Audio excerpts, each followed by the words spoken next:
Now you know Tuesdays are the new Wednesdays, and therefore Wednesdays are no longer as exciting as it used to be for the express entry draws. But hey, don't rush onto that conclusion yet. That's what you would think, right? Because express entry draw did happen yesterday.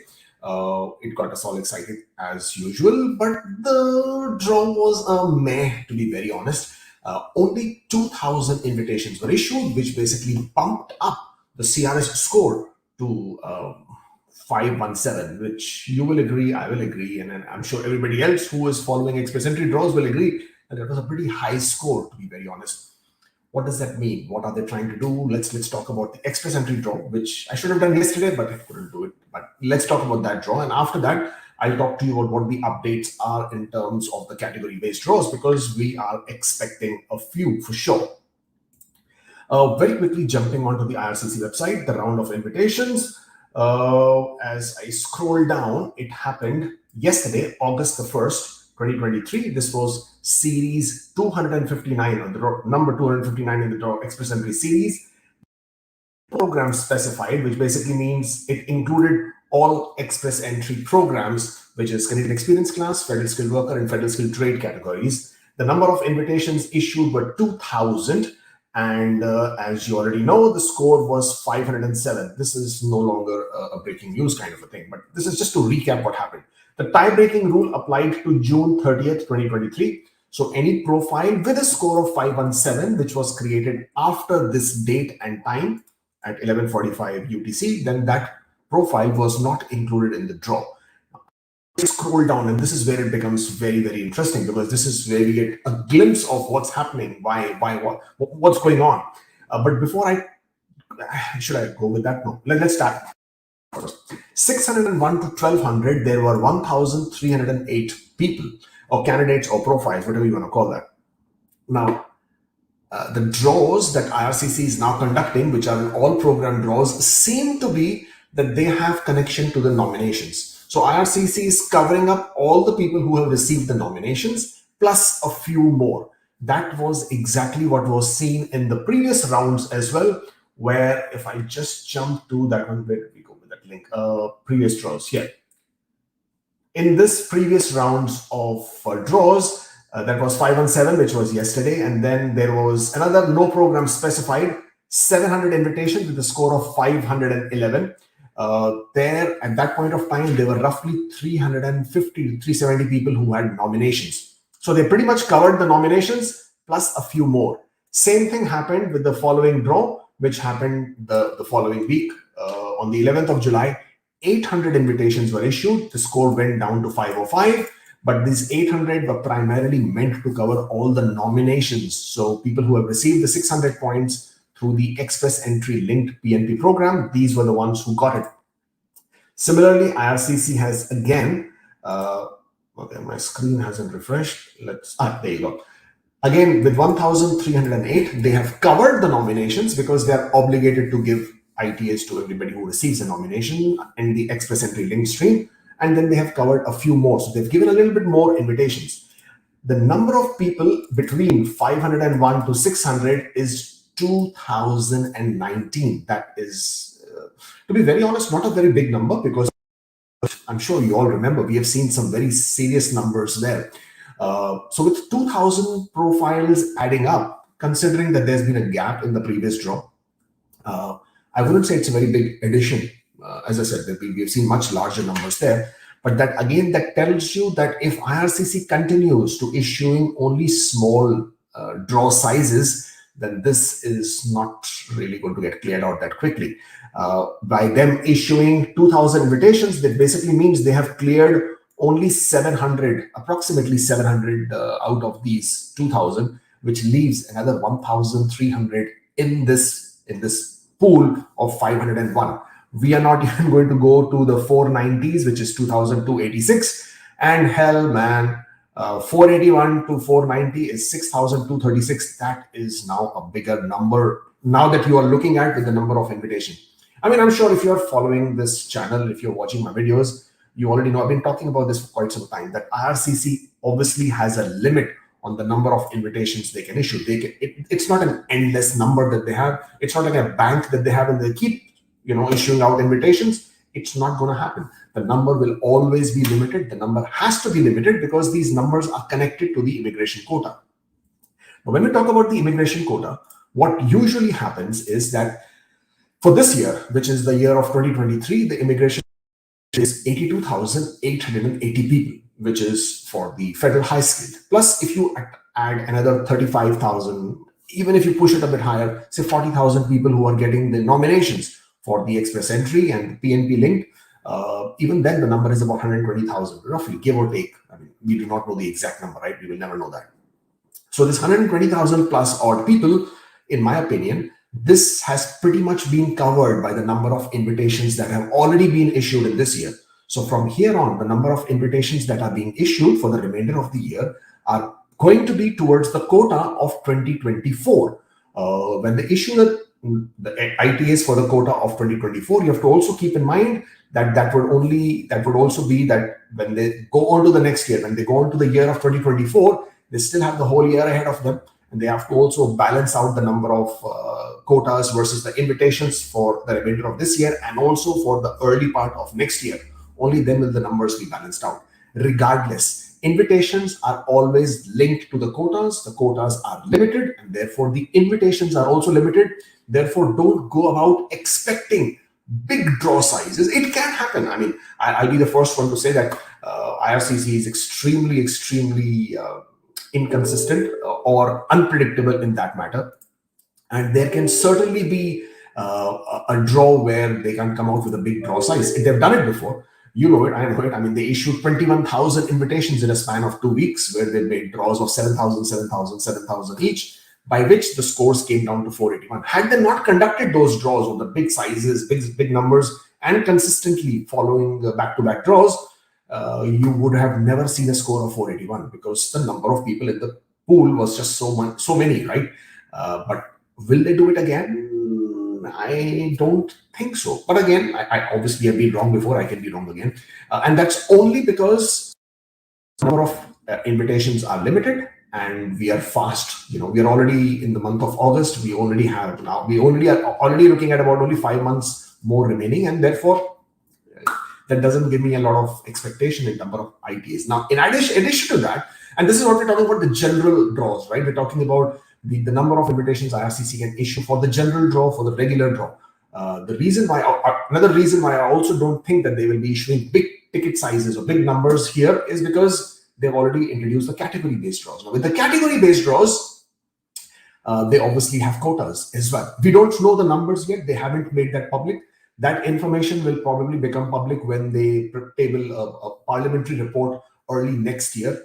And once that happens, that should happen probably during the first week of February. And when that report comes out, then we will know exactly the basis of how they've selected the knock codes, how many numbers, how many do they propose to go out with, what kind of changes they're coming up, and all that. But what we have today is a couple of things. So this is, let me just finish off with this one first, that this is the latest express entry draw, which you've already been aware of. Now, at this point of time, looking at these numbers, I do not anticipate a big regular express entry draw. I think they can keep it consistent with this number, 1,500, 2,000, at most 2,500. At some point of time, I do expect them to do a proper draw, at least 3,000 to 4,000. That is the maximum I'm trying to bet on as far as the regular draw is concerned, which can bring the numbers back into 490s. 480s at this point of time is looking extremely difficult, not so because the numbers are saying so. And with each passing day, each passing week, as more people come into the pool, as more people get nominated, because hey, Ontario has been issuing out a lot of notifications. Saskatchewan has been quiet. Alberta has been quiet. British Columbia has been regular. Manitoba has been regular. The Atlantic provinces have been regular. So, there are a lot of people receiving their nominations as well. Keeping that in mind, I do, as I said, I do expect a draw of about 3,000, 3,500. I do not know when that will happen, but that can bring the scores down to 490s, depending on how many people are there in the profile at that point of time. But 480s at this point of time, for me, at least the way I am looking at it, and the numbers are suggesting, it's looking difficult, unless something drastic happens out there.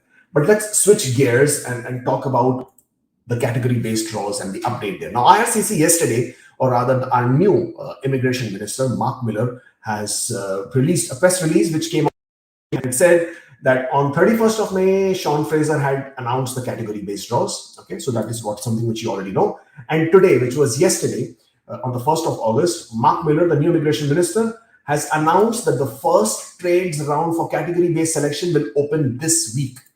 Now, as he said, this will open this week. Let me just quickly jump to the category-based draws. And please, the link for everything are in the description, so you don't have to worry about the link for any of these. Let's look at the trade occupations. These are the knock codes that are included in the trade occupation. Now, this trade occupation category is supposed to open this week. It could happen today. It could happen while I am, streaming this live. It could happen a few hours later. Of course, whenever it does come out, we will talk about it. We'll tweet about it and discuss about that as well. But at this point of time, there are only 10 knock codes that have been included. The reason why this is different from the FSTC, Federal Skilled Trade category, is because the eligibility criteria is totally different. Federal Skilled Trade category requires you to have at least 2 years of experience after you've gained the license, or once you become qualified to work in that profession, or you can have, and that work experience basically requires you to have certificate of qualification, or you need to have a job offer, valid job offer in Canada from an employer, could be one or more employers in the trade category. Only then you become eligible under the Federal Skilled Trade category. But this category-based draws, in these category-based draws, you only need to have 6 months of work experience within the last 3 years to be eligible. So that is the reason why these two are extremely different, right? So a lot of people are confusing what is the difference between FSTC and this category-based draw. So this is the big difference. Number one. Number two, FSTC, Federal Skilled Trade categories, actually has a lot many more knock codes. Category-based draws for federal skilled trades, for trades, has only got 10 knock codes, and that is basically in front of you on your screen right now. You have the electricians, plumbers, carpenters, millwrights, heating, refrigeration mechanics, machine fitters, elevator technicians, etc. And you have these knock codes. So hopefully the draw should happen today or tomorrow. Now, in my opinion, and that's an opinion again, I do not expect a big draw size for this trade category at this point of time. And the reason is because, I'll show you the reason where it is coming from. But for French, because it's not a specific category. French by itself is a category, but they were not concentrating on any occupation codes. So the draw size was pretty big, right? They did conduct 2 draws, and almost 5,000 plus invitations have been issued there. So that was for French categories. Then came the health knock codes. The health knock codes had knock codes, and yet they invited only 2,000 people, 500 and 1,500. STEM category has about 23, 24 knock codes, and they invited only 500 at this point of time. We, of course, expect more coming from there. So therefore, keeping these numbers, these invitations in mind, my guesstimate is that they probably are going to issue between 800 to 1,500. I'm more leaning towards 1,000 invitations at this point of time. Let's see how that goes. And for trade category, if you get 1,000 invitations, again, there is no way to speculate or guess how many people are there in the pool, at what scores, in what trade. We don't know that. But because it's only 10 knock codes, and if they issue 1,000 invitations, I am leaning more towards 450 kind of a score, 450. That's what I'm thinking based on these numbers. But let's see how that happens. Obviously, the draw should happen today. And once that happens, we would have a much better idea. So that's the first ever trade category under the category-based draws that should happen this week, hopefully today or probably sometime this week. But more interesting that I want to talk to you about the category-based draws and the update there is the recent article that was posted by Globe and Mail. Again, this article, please don't worry about it. The link is in your description of the video. So now in this particular article, this is where it becomes very, very interesting.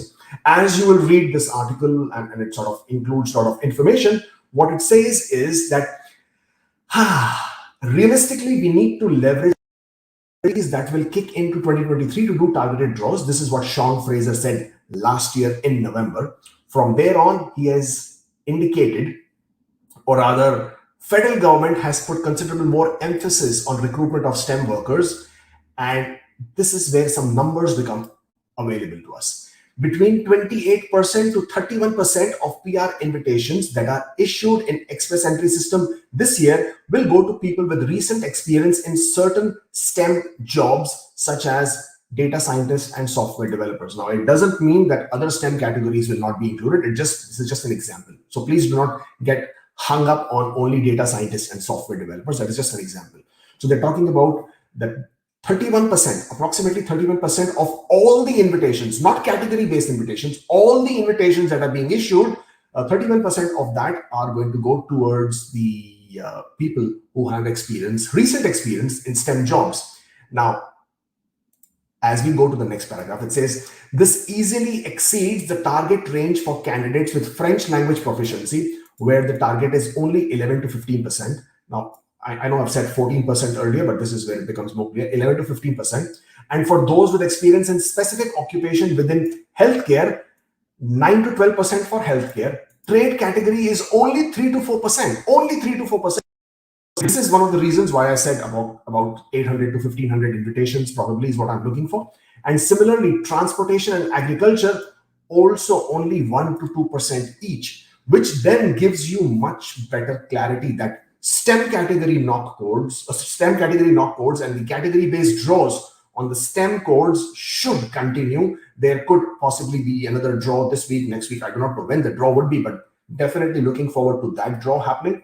Obviously, STEM categories will continue to get more invitations, and also not only through the category-based draws, even through the general draws that happen.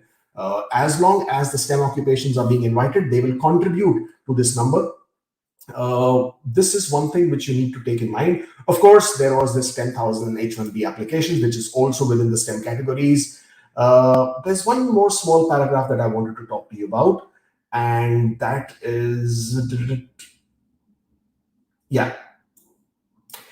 IRCC will continue to select people from the broad pool of iExpress entry candidates, not just with specific attributes. So if a STEM worker receives a PR invitation, in this manner, it counts towards the target for that category. So what that basically means is, even if, for example, you receive the Ontario nomination and you were a STEM category, and you still after that received an ITA from IRCC from under Express entry, you still get counted in that 31% category.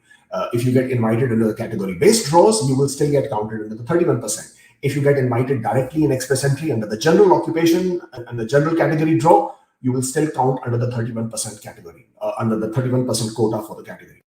Regardless of that, STEM categories obviously have a very large share of this portfolio. And therefore, if you are one of those people whose occupation is within the STEM category, then you pretty much should be all right. Now, I do not know the scores. I know there are a lot of comments who's asking about certain scores. There is no way for me to tell you the scores. There is absolutely no way, because there is no indication of how many people are there in the pool, with what range, and what are their occupations. We do not have that information. I wish I knew that. I really wish, because it's so much more clearer, but that information is not available. Because that information is not available, I really can't help you with that. And that's pretty much it. As I said, all the links are in the description box, so you don't have to find them. You will be able to read this article at your leisure, so you can understand this better. That's all that I have for you today. Obviously, we will jump on to more videos as and when the newer draws happen, and we can talk about that as well. Please don't forget to subscribe to the channel, right? Because this is the best place to be if you are looking for proper updates and information regarding Canadian immigration, of course. And don't forget to follow us on Instagram. That's where we are. And if you wish to make an appointment to discuss your application, your queries, your concerns, your issues that you might have, that here, this is the link. By all means, book an appointment and we can discuss that in details. Thank you so much for joining in. Once again, it has been lovely bringing you this update. Thank you so much, and I shall see you soon. Stay forever hopeful.